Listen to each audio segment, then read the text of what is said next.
No one is more deeply enslaved than the one who falsely believes they are free. These words, written by Goethe nearly 2 centuries ago, seem even more relevant today than in his time. Many believe we live in a free society simply because the West has not transformed into the dystopian nightmare described in George Orwell's 1984. Freedom for most people is something so obvious that it would be easy to recognize. But is this really true, or are we trapped in a society that resembles the one portrayed by Aldous Huxley in Brave New World? Perhaps technology, drugs, pornography, and other forms of entertainment have distracted people so much that they fail to realize the chains that bind them. When Brave New World was published in 1931, Huxley did not see the dystopian world he described as an imminent threat. However, 30 years later, after World War II, the rise of totalitarianism, and significant advances in science and technology, he changed his mind. In a speech in 1961, Huxley warned that in the future, the ruling classes would not need to use force to control populations. Instead, they could do so more subtly by flooding them with a constant stream of pleasures and distractions. So, how can pleasure be used to deprive someone of their freedom?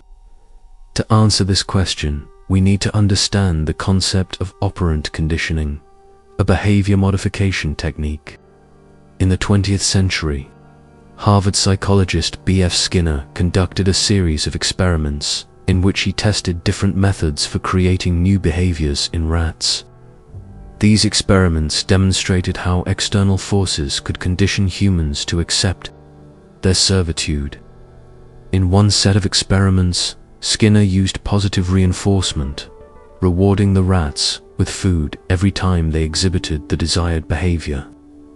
In another set, he attempted to eliminate certain behaviors through painful stimuli. While punishment produced immediate results, it was positive reinforcement that proved to be more effective and enduring, resulting in long-term behavioral changes.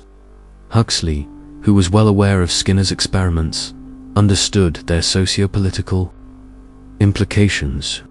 In Brave New World and in his later writings, he predicted the rise of an oligarchy that would use similar methods to manipulate the human population, conditioning it to docility, thus reducing the likelihood of social uprisings. Like Huxley, Skinner understood the profound social implications of his experiments, but his vision was different. While Huxley saw operant conditioning as a tool for tyrannical control, Skinner believed it could be used by social engineers to create a scientifically managed utopia for the benefit of humanity. However, a passage from Skinner's book Walden 2 reveals that large-scale conditioning could indeed pave the way for an insidious form of tyranny, where people would be enslaved, but would believe they were free.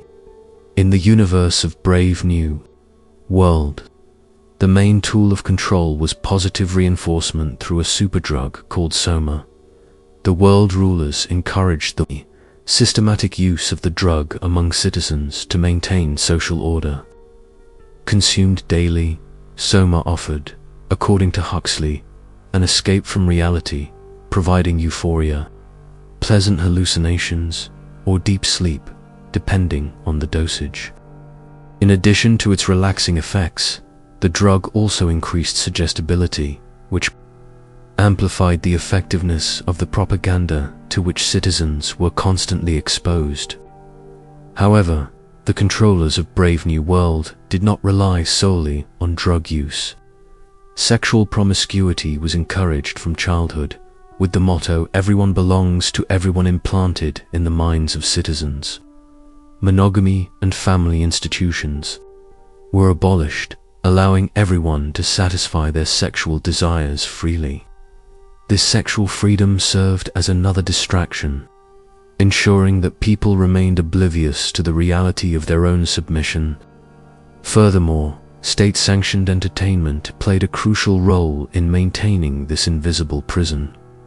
Huxley described the use of relentless and fascinating distractions as political tools used to flood citizens' minds with trivialities and prevent them from questioning the system. The similarities between the society in Brave New World and modern societies are impossible to ignore. In his work Brave New World Revisited, published in 1958, Huxley further explored these parallels, warning about the dangers of a society that seeks control through pleasure and distraction rather than evident repression. Huxley reflected on how future social engineers would persuade the masses to consume drugs that would make them think, feel, and act in accordance with their interests. His conclusion was simple. It would probably be enough to make those pills available.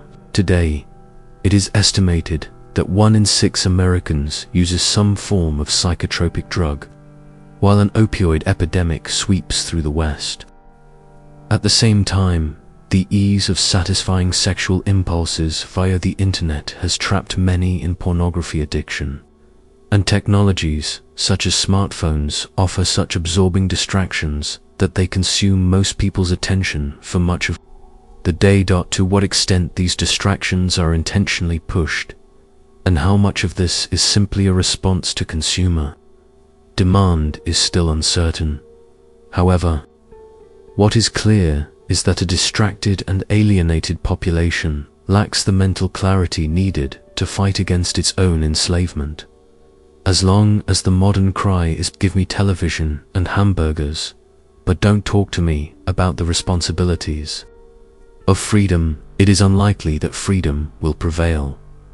On the contrary, as long as people exchange their autonomy for pleasure and comfort, the social conditioning that Huxley predicted will only become more sophisticated and effective as technology advances and more knowledge is acquired about how to predict and control human behavior. Whether we will be able to resist this manipulation, or even wish to do so, is still unknown. If current trends continue, humanity could soon be divided into 2 groups: those who accept their pleasurable servitude and those who choose to resist, not only to preserve their freedom but also to maintain their own humanity. After all, as Frederick Douglass, former slave, an abolitionist, stated in the 19th century, long before Huxley wrote Brave New World, when a slave becomes a happy slave, he renounces everything that makes him human.